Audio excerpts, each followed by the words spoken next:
You hear them before you see them. A hum, low, far away, then louder.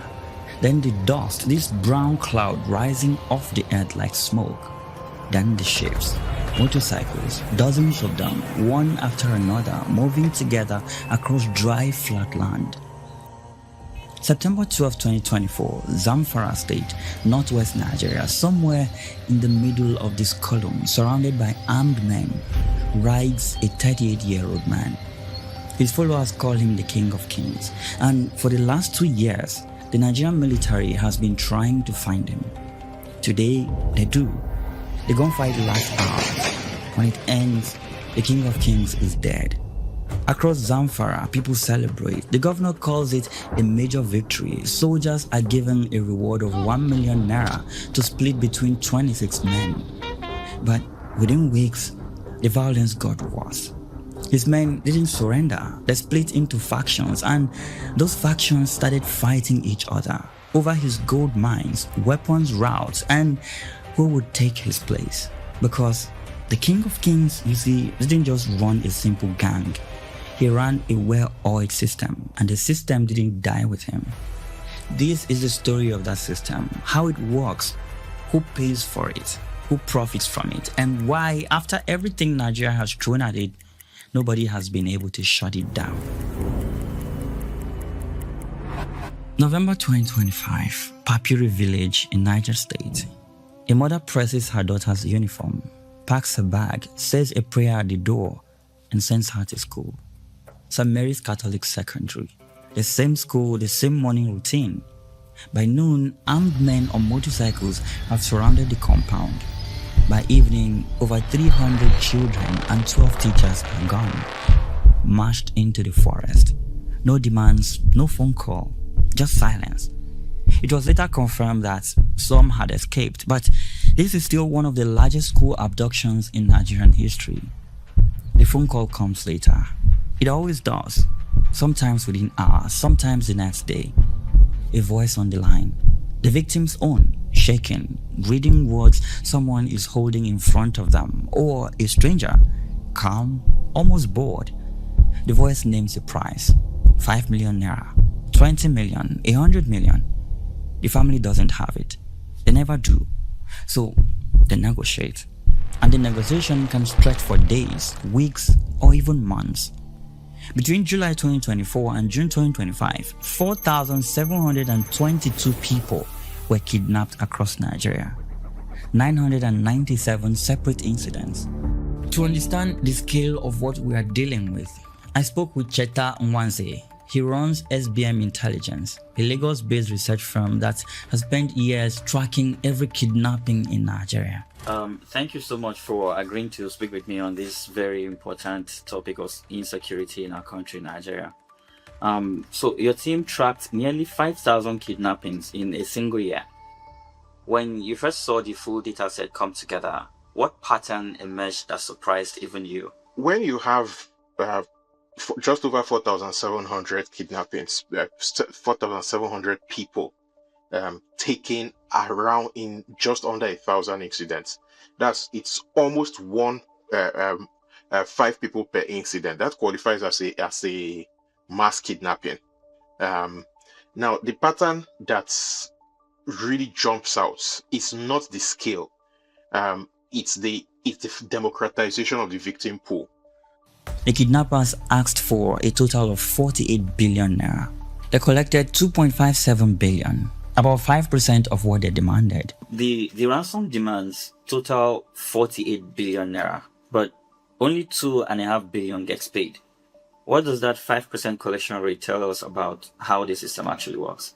It's the business model. I mean, if we go back to what I said earlier, it's a mass market thing. So just think of it as a sort of a scatter diagram, for want of a better word.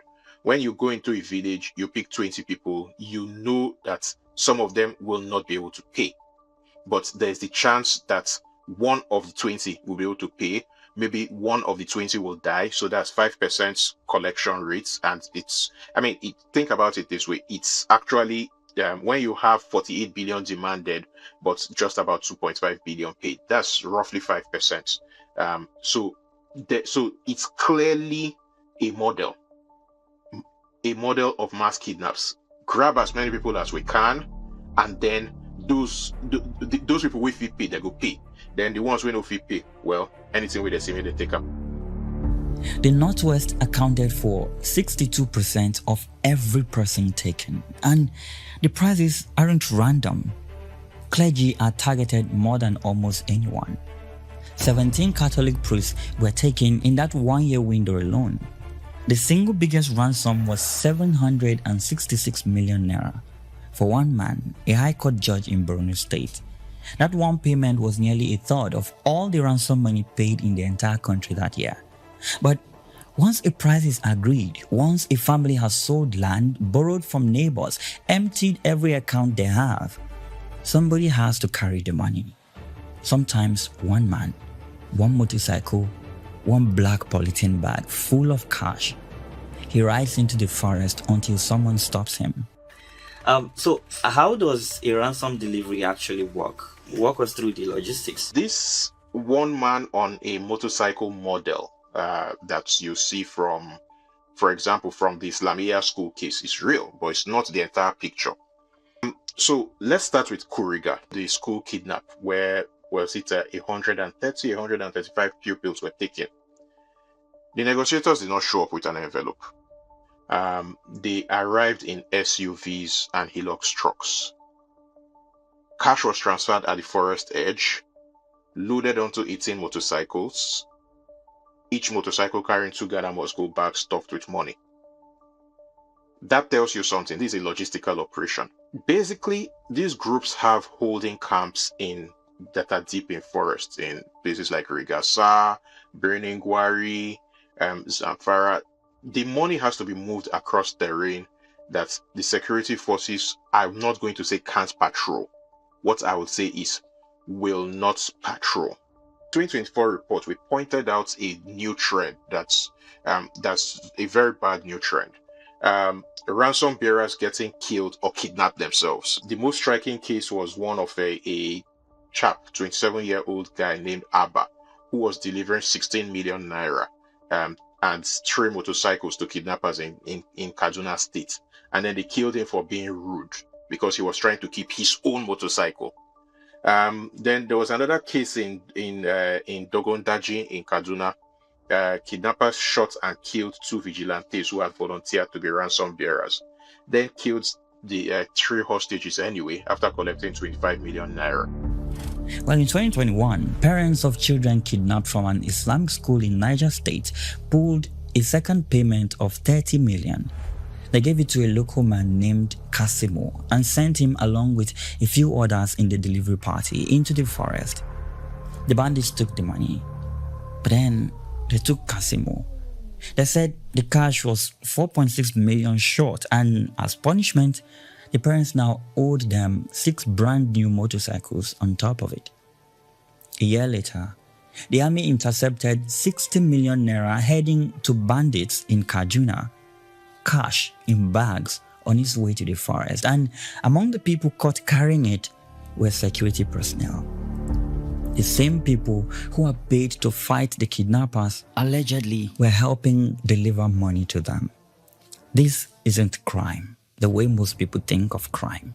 This is a system. It has pricing, it has logistics, allegedly. It has people on both sides of the uniform involved. And just like any system, it has a structure. Back in Papiri, the mother is still waiting. She still waits for weeks. And during that time, 2 parents from that school, one father, one mother, will die before their children come home.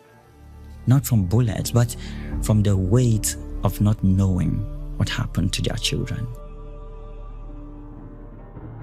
In March 2018, the warlord named Abubakar Abdullahi called a meeting with his former commander, a man named Buharin Daji.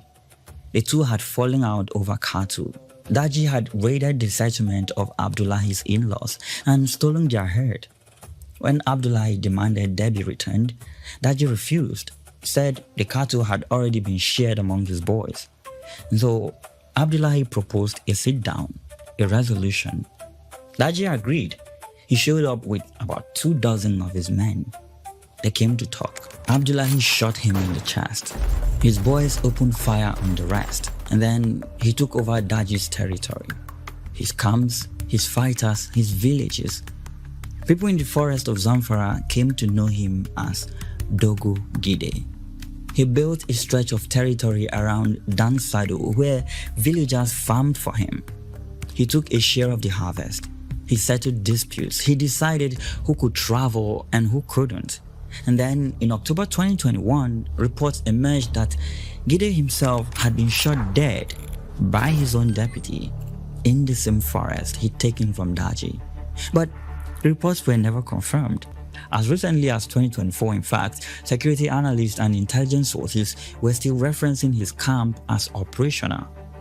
Whether Gide is alive or whether his network simply absorbed his name, the model he built didn't die, and Dogo Gide was just one of them.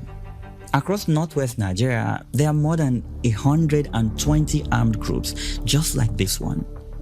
Each one is run by a kachala, a commander with a deputy below him, and an enforcer called a smallie who takes charge when the kachala is away.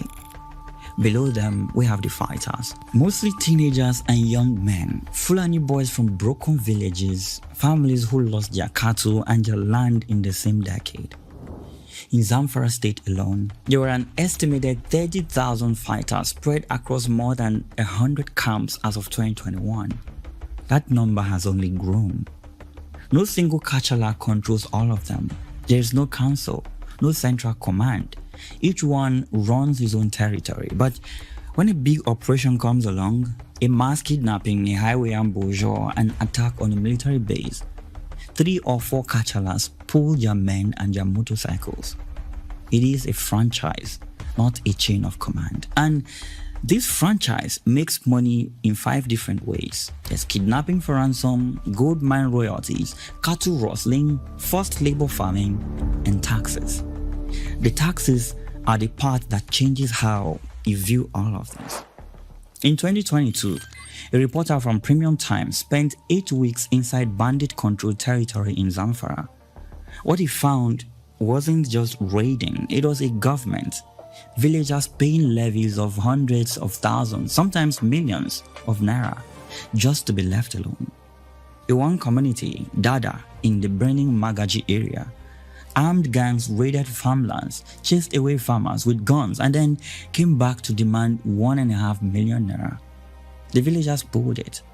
Some given 500 naira, others given 15,000, whatever they had. After they paid, they were given exactly 1 week to harvest their crops. In another part of the region, a bandit leader from Bello Tuji's gang, a man called Dan Bakolo, went even further.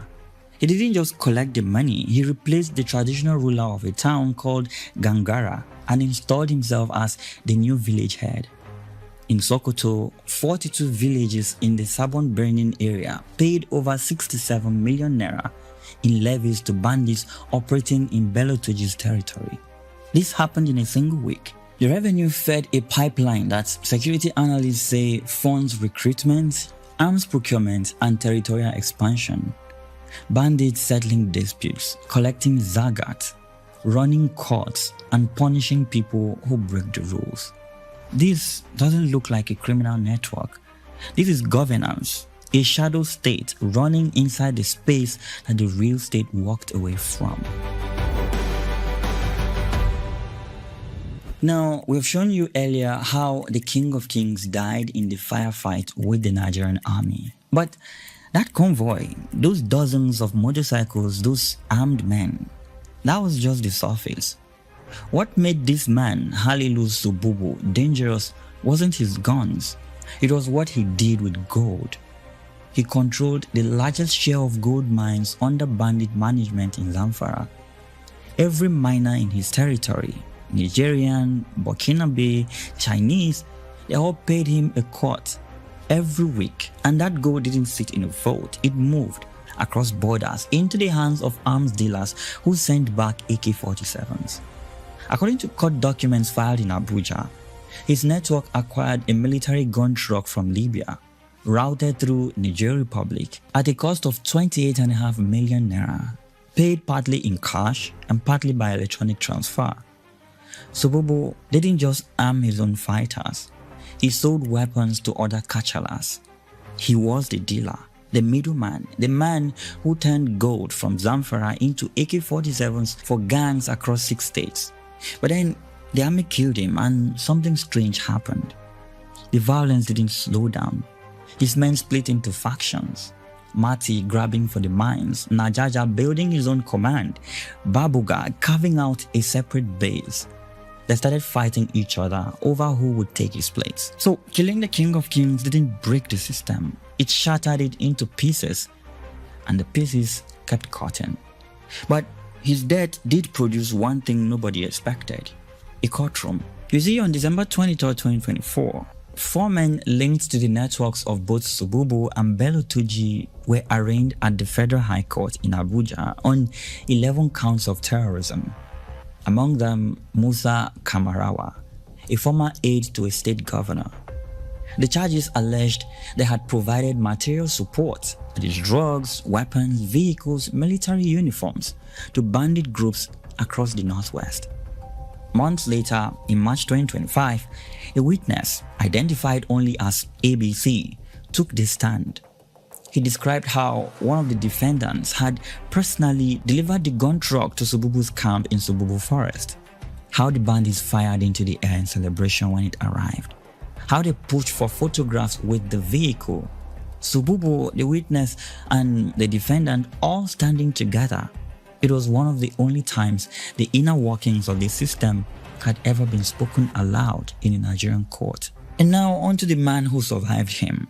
He's named Bello Tuji, born in 1994 in Shinkafi, Zamfara. He grew up herding cattle, no school, no formal education.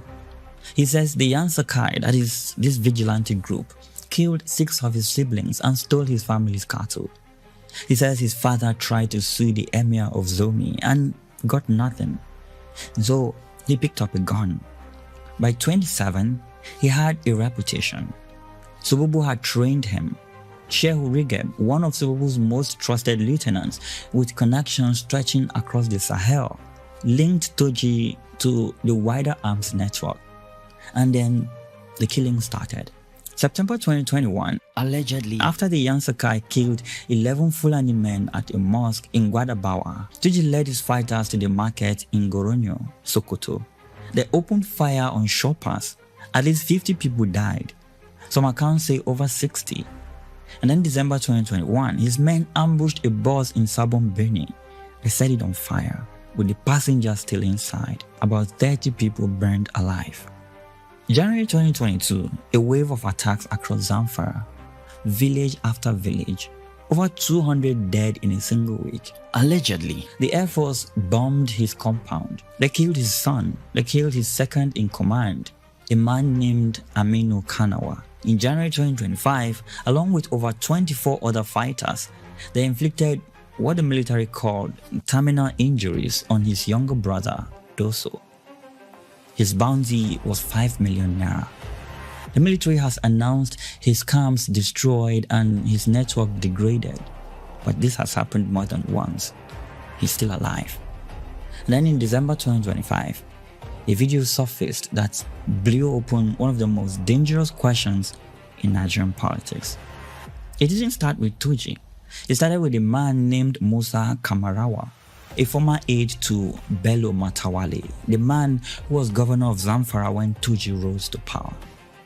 Kamarawa alleged that while Matawale was governor, he purchased 34 brand new Hilux trucks and distributed them to Kachalas, including Sububu, Tuji, and Ado Aleru. He said he personally handled some of the transactions. He said the house was bought and completed for Bello Tuji. He said 88 million naira was given to bandit leaders to buy cattle for government ceremonies. Then Bello Asada, an Islamic cleric, corroborated the claims and added his own. But then Tuji himself released a video. He confirmed that he actually met Matawale at the Zamfara government house during peace talks, but he denied receiving any money. And crucially, he didn't defend Matawale either. He said the governor had ordered airstrikes that killed 70 of his people, including women and children. He said Matawale had his father arrested and jailed for no reason. The current Zamfara governor, Dauda Lawal, went on national television and said his predecessor, quote, was fully involved in some of this banditry. He called on Matawale to resign. Matawale, through his spokesperson, denied everything. He called Kamarawa a convicted gun runner. But the question didn't go away. The man multiple sources accused of arming Kachalas now runs the ministry fighting them.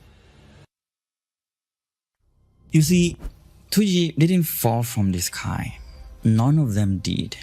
They used to be herders. For as long as anyone can remember, Fulani communities moved with the seasons, north when the rains came and the Sahel turned green, and south when the land dried up and the cattle needed water. They grazed their herds.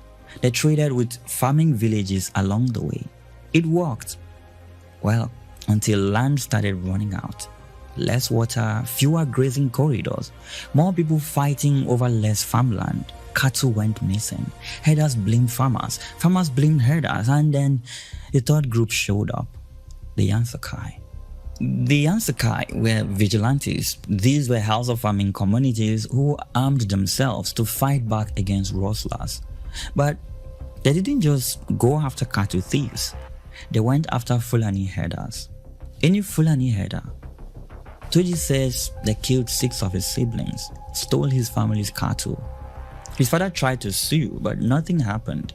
The police weren't there, the courts didn't work. The government, both federal, state, and even local, was absent from these rural areas in ways that are hard to believe unless you've been there.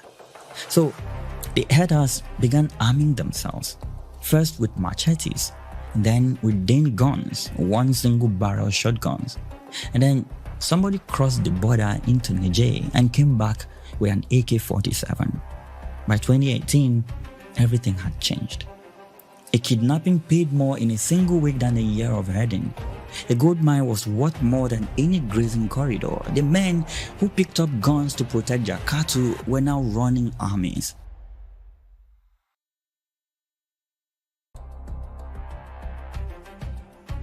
You see, banditry in the Northwest is mostly Fulani. That is a fact. But calling it an ethnic war misses what's actually happening. Mark Ban, that is the main Fulani Cattle Breeders Association, says more than 18,000 of his own members have been killed and over 1 million displaced by the same violence since 2015. More than 87,000 homes destroyed. Over 1 million cattle rustled or slaughtered. In 2025 alone, at least 8 of their state leaders were assassinated. We always have issues with vigilantes. Some time ago, they detained some of my boys and collected 300,000 from them, after which they went to seize their rams.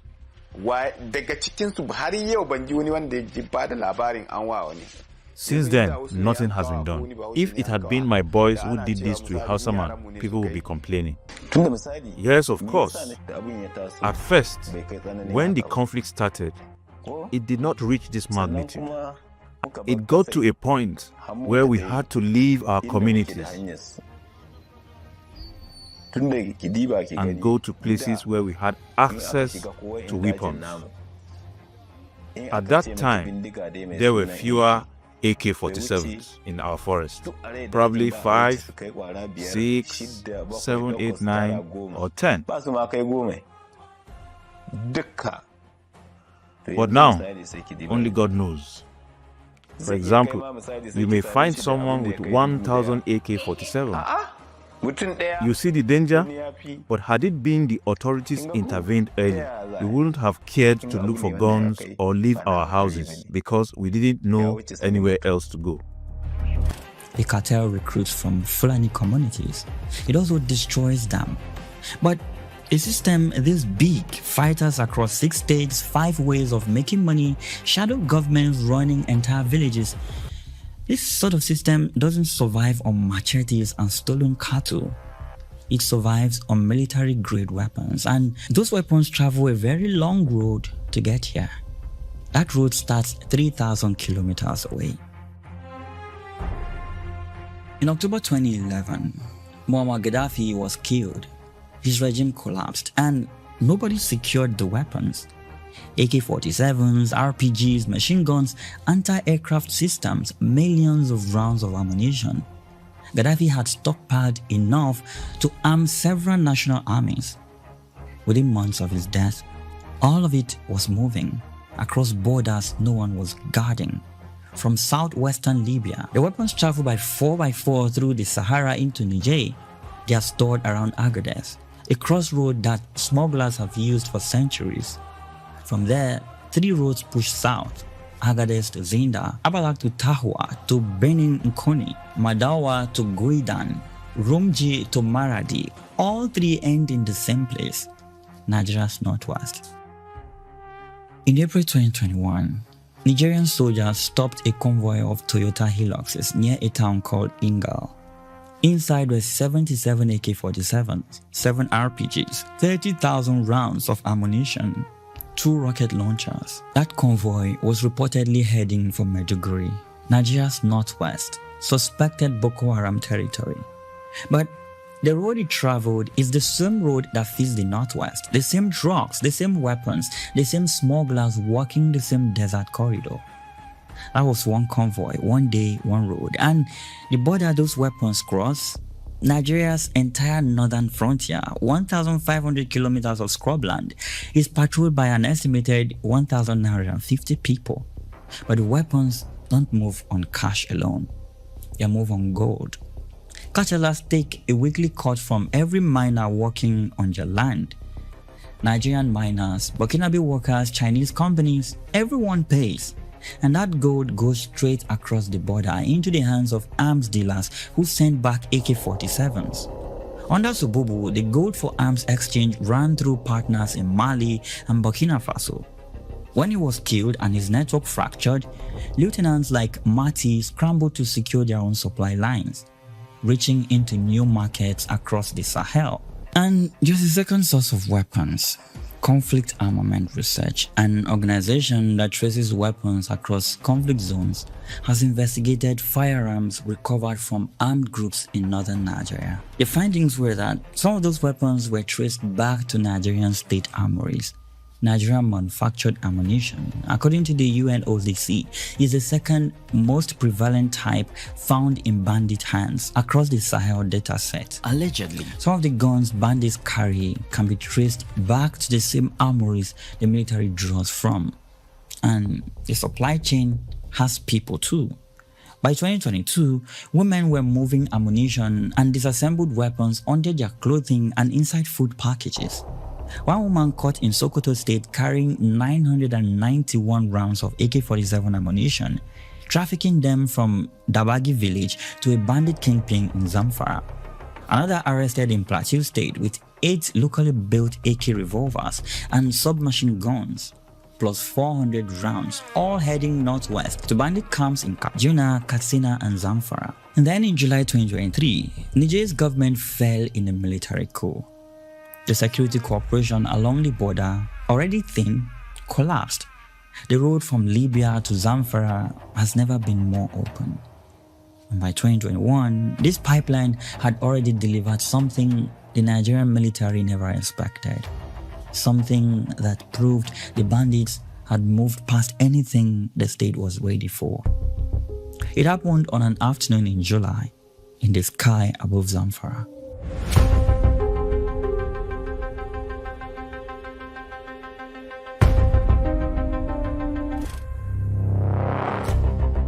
July 18, 2021.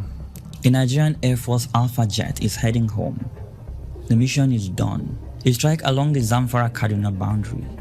The pilot, Flight Lieutenant Abayomi Dairo, is flying the return leg. This was quite routine. The jet passes over a stretch of forest that local sources say was controlled by a Kachala named Ali Kawaje. And the ground reaches up. Ground fire hits the aircraft. The jet goes down. Dairo ejects. He lands alone in bandit territory. surrounded by the same men his mission just bombed. For the rest of the day, he hides, waiting for sunset. When darkness falls, he uses his phone to navigate through the forest, past one bandit camp and then another, until he reaches a Nigerian army unit. He makes it out alive, but the jet does not. 5 days later, the same group destroys a Mohawk Piranha, an armored military vehicle in Dansadao. No armed group in the Northwest had ever brought down a military aircraft before. This was new, and it meant the weapons had changed. These weren't AK-47s anymore. Analysts said the bandits now had heavy machine guns, possibly anti-aircraft guns, the kind of hardware you don't find in a village, the kind you buy from an international arms pipeline with ransom money and gold. And then came the report that nobody seemed to act on. Intermediaries who had walked into bandit forest to negotiate, including people like Sheikh Ahmad Kobi, an Islamic cleric with direct access to multiple kachalas, reported back that the bandit leaders were actively seeking surface-to-air missiles in the hands of men who started out rustling cattle. Ali Kawaje, the Kachala whose men are believed to have brought down the jet, was later killed in a December 2023 airstrike near Copper Hills. But the weapons his network bought are still in the forest, and the pipeline that supplied them is still running. The weapons that brought down the Alpha jet were paid for with gold from Zamfara mines and ransom from Zamfara kidnappings. But the mines aren't just funding warlords. They are where the Kachalas, the politicians, and the foreign companies all meet. You see, between 2012 and 2022, the UAE imported nearly 2,600 tons of undeclared gold from Africa, roughly $115 billion worth. And Nigeria's own solid minerals minister, Dele Alake, has admitted publicly that a large portion of Nigerian gold ends up in the UAE unlawfully, which means the next part of this story isn't about the forest, it's about Abuja, because the most powerful people in this system, it appears, don't carry guns. On December 12, 2023, Nigeria's Minister of Solid Minerals, Dele Alake, sat before the House Committee on Solid Minerals in Abuja. He was there to defend his ministry's budget. But what he said went far beyond the numbers. The illegal mining that funds the arms pipeline, the mining that bankrolls the Kachalas, wasn't the work of petty criminals, he said. It was being sponsored by powerful Nigerians, not foreigners, not small-time hustlers, heavy, powerful individuals inside the country. He said the government was working to identify them, but that was months ago. No names have been published. But Alake wasn't alone. In January 2025, Senator Adams Ashomole, the chairman of the Senate Committee on Interior, went even further. Retired military generals, he said. That's who was behind the mining. He said he knew who they were. He described how they used helicopters to access illegal mine sites, dropped weapons to armed civilians to guard the operations, and carted away gold out of the country, making billions of dollars while the country suffered. And then he said this. He had already written to President Buhari years before with exactly this intelligence. In writing, the retired general had personally briefed him on what was happening. He passed the letter on to the president and urged him to act. What subsequently happened, Oshomole said, was exactly what the general had warned him was going to happen. No arrest followed. No investigation was announced. In fact, a retired major general named Bamidele Olawumi publicly told Oshomole to produce the evidence, calling the allegations reckless, baseless, and offensive. Well, Oshomole hasn't provided evidence. So why does nothing happen? Why do these accusations land in public, on the record, from a minister and a senator, and then just disappear? Well, part of the answer is something called the security vote. You see, every year, Nigerian officials across all three tiers of government receive a combined 241 billion naira, sometimes in cash. Officially, it's for security. State governors alone account for roughly 209 billion of that total. The rest goes to federal officials and 774 local government chairpersons. No oversight, no receipts, no one asking where it went. Officials get billions, unaudited, to fight insecurity. The worse the insecurity gets, the more cash they receive. The more cash they receive, the more disappears. Peace, it appears, doesn't pay, but chaos does. And that is where Bello Matawalle comes in. Matawalle was governor of Zamfara from 2019 to 2023. And during that time, he launched a peace program. He invited Kachalas to government house. His officials sat with Toji and other warlords. In 2023, President Tinubu made him Minister of State for Defense.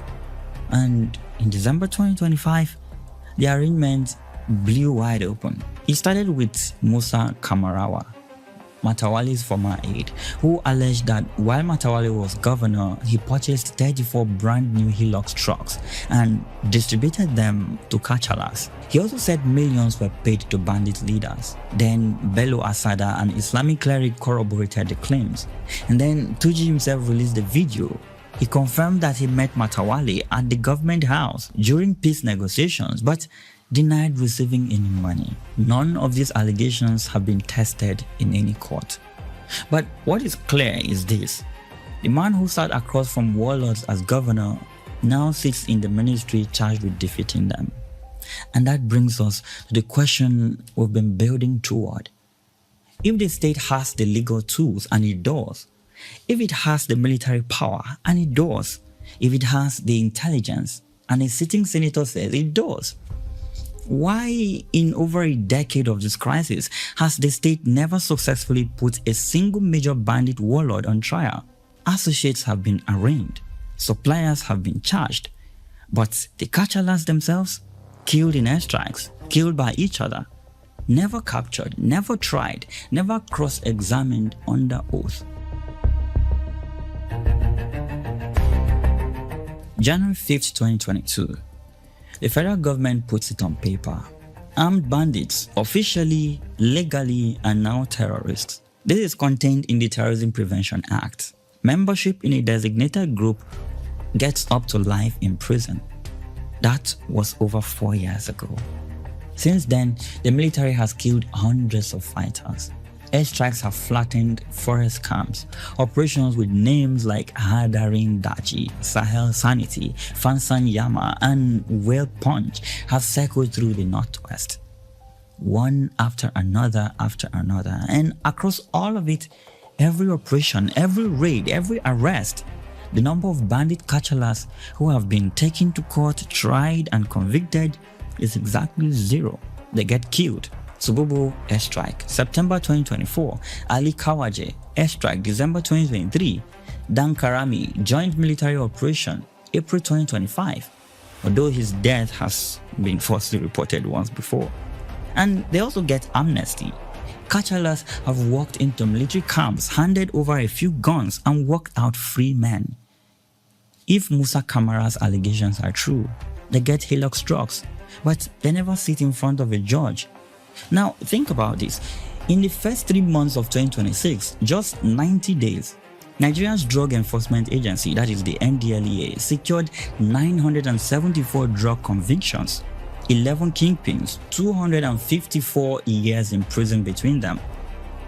974 in 3 months for drugs, 0 in 3.5 years for the men who kidnapped children and killed some of them. You've described kidnapping in Nigeria as an industry, extracting over 2 billion naira for the culprits. Now, when did it cross from a security problem into an economic system? And is there a point of no return here? In my view, in my opinion, drug offenders are easier targets. But more importantly, the drug trade doesn't threaten the political establishment in the same way that the that banditry does.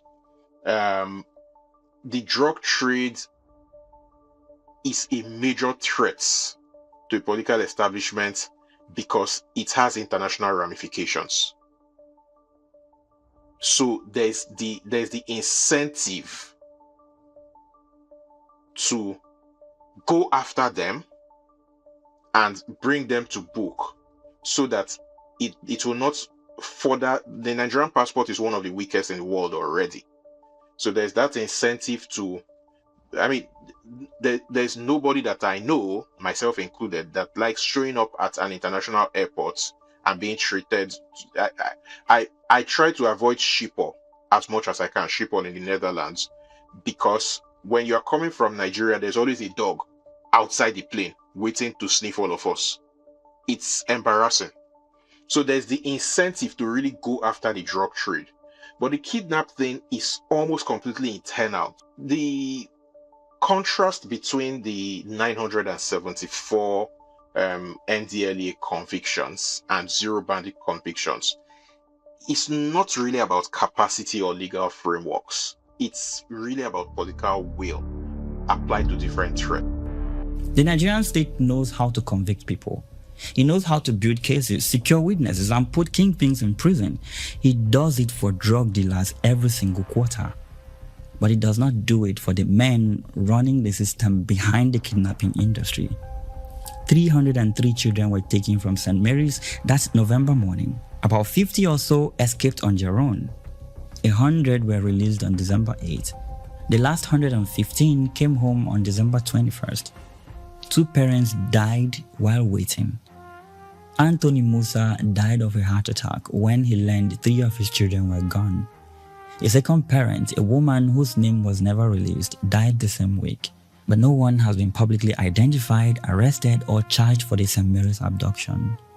And now, the system that nobody stopped is turning into something worse.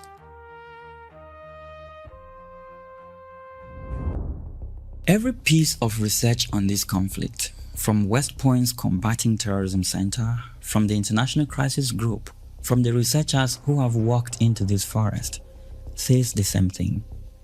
Jihadists have tried to recruit Nigerian bandits, and they have mostly failed. Where the two sides do work together is a deal, not a conversion. Bandits get weapons and bomb-making skills. Jihadists get a place to hide. The ideology is a flag that wave when it's useful and fold when it's not. That is the pattern across years of conflict. But there's one place where the pattern broke. You see, in late 2017, community leaders in 2 districts of Sokoto State, Bale in Godu and Gongono in Tangaza, had a problem. Bandits from Zamfara were raiding their villages. The military wasn't there. The police weren't coming. So the district heads sat down with the local chairman of Makban, that is the Cattle Breeders Association, a man named Alhaji Bello Wamako, and they made a deal. They would bring in fighters from Mali. The fighters came. They were good at what they did. They drove the bandits back. For a while, the villages were safe. But then, they didn't leave. They set up their own courts, strict Sharia enforced with beatings, young men punished for shaving their beards, for listening to music. They started collecting taxes, settling disputes their way, recruiting local boys with cash payments of up to 1 million naira per recruit. When tensions rose, the relationship turned lethal. In 2019, Nigerian members of the group returned and killed the district head of Bali, the same leader who had helped invite them. According to the Hudson Institute, the killing was triggered by a dispute over 63 million naira in cash the fighters had left for safekeeping with the chief's son. It was never returned. By 2024, this group had a name. They are called Lakurawa. And this is where it gets complicated in a way we need to be honest about. The original Malian fighters had roots in jihadist networks that would later merge into JNIM, that is Al-Qaeda's coalition in the Sahel. But some of the Nigerian fighters who joined later shifted toward the Islamic State Sahel province. According to the Hudson Institute, Lakurawa has become a catch-all name that covers fighters linked to both Al-Qaeda and the Islamic State operating in the same area. But what matters for this story isn't which global franchise they belong to. What matters is what they do. Lakurawa doesn't just raid and live like the Kachalas. It stays, it governs, it builds a shadow state with religious courts, tax collection, and armed enforcement, all backed by an international command structure. The Kachalas who came before them, people like Toji, Dogogide, they appointed village heads and collected levies, but they did it for money. Lakurawa does it for territory and for ideology. Halilu Sububu is dead. Ali Kawaje is dead. Dan Karami is dead. The Nigerian military has killed dozens of Kachalas, and the violence in 2025 was worse than in 2024. In the first half of the year alone, at least 2,266 people were killed by bandits and insurgents, surpassing the total for all of 2024. The crisis has spread from the northwest into Kwara, Plateau, and central Nigeria. This was never about one man. It was never one gang. It was an economy built on ransom, gold, and impunity. An economy that turns boys into soldiers, villages into revenue, and political chaos into career advancement. A sitting minister told parliament that powerful Nigerians sponsor it. A sitting senator told the Senate he knows who they are, and that he informs the president in writing. None of them have named a single sponsor. None of them have started a single prosecution. You've described kidnapping in Nigeria as an industry extracting over 2 billion naira for the culprits. Now, when did it cross from a security problem into an economic system? And is there a point of no return here? Basically, whoever did that research, and yes, they quoted us because at the end of it, because a lot of people called me after watching it. But whoever did the research did good work, because they properly mapped the entire chain of what is an industry. So again, pricing structure, presence; supply chains, presence; distribution network, presence. They have informers, they have couriers, the arms have to move, and there's even diversification happening now. So some of the people who were into kidnapping in places like Zamfara have now started doing illegal mining. That's diversification.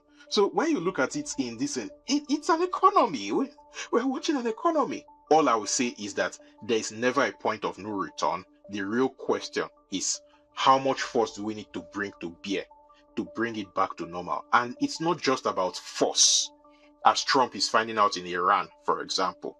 It's also about what you do, what you can do. So one of the things that we will need to do to bring it back to normal, and this is to break the supply chains. I think one of the most tragic things I ever had to write was back in 2017, when we wrote a report that basically showed people who had been brought back from Boko Haram custody to rehabilitation centers going back to Boko Haram voluntarily. We need to fix basic economics, the basic normal economy, in order for us to get this thing over and done with.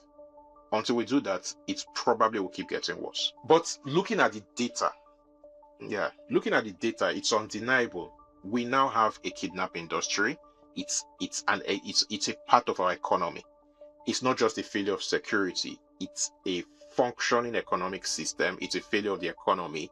And like any economy, it's a dark economy. And like any economy, it will continue to grow until the cost of operation exceeds the profits. Right now, the cost of operation is way below the profit, so more people will get involved. The Nigerian state has not done anything to raise this cost of operation. Until it raises the cost of operation, the industry will continue to grow. While the sponsors stay hidden, the system has changed shape. What started as cattle rustling became kidnapping. What became kidnapping soon morphed into a cartel. And as of May 2026, no bandit warlord has ever been convicted in a Nigerian court. I am Jude Bella, and this is Declassified on News Central.